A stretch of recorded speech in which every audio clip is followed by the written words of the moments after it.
उत्तर प्रदेश सरकार में कृषि शिक्षा एवं कृषि अनुसंधान विभाग के कैबिनेट मंत्री सूर्य प्रताप शाही अपने एक दिवसीय दौरे पर आज जनपद मुरादाबाद पहुंचे।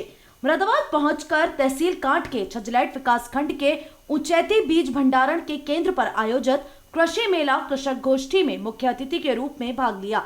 कार्यक्रम में मंच से उन्होंने कहा कि किसानों की आय दोगुना करने में बीज विधायन संयंत्र मुरादाबाद मंडल के किसानों के लिए सहायक सिद्ध होगा।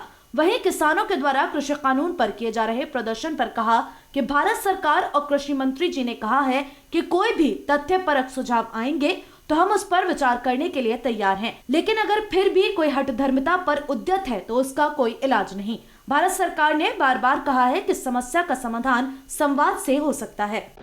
और यहाँ पर सुविधा इस बात की हो जाएगी कि 40,000 कुंटल तक के बीज का प्रोसेसिंग यहाँ पर किया जा सकेगा और लगभग 500 किसानों से यदि वो बीज उत्पादन करते हैं, ये धान का या गेहूं का या दलहन का, तो खरीदारी करके उनसे बीज के रूप में उनसे खरीदारी भी करने की उनको सुविधा प्राप्त होगी। उन्हें बीज सर्टिफिकेशन एजेंसी में अपना प्रमाणीकरण के लिए रजिस्ट्रेशन कराना होगा और बीज विकास निगम के साथ वो MOU करेंगे। उनके पंचायत का कोई असर नहीं होने वाला है। वो लोग अपने ज़मीन को खो चुके हैं और ज़मीन की तलाश में गलत तथ्यों के आधार पर लोगों को गुमराह करके वो जो पंचायत कर रहे हैं उसकी भी कुछ दिनों के बाद हवा निकल जाएगी। बंगाल के चुनाव बहुत नज़दीक हैं। अब आने वाले दिनों में अपने ही आप पता लगेगा कि क्या होने वाला है।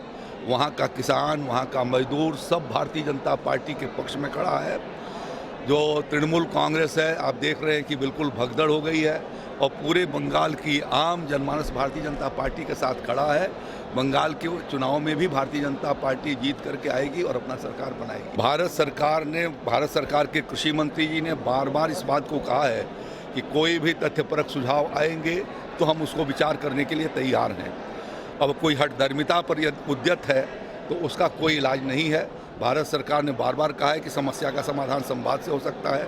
जहाँ पर कोई उनको कठिनाई लगती है वो हमें बताएं, हम उसको निराकरण करने के लिए तैयार हैं। तो मैं नहीं समझता हूँ कि उसके बाद कोई आंदोलन का औचित्य रह जाता है।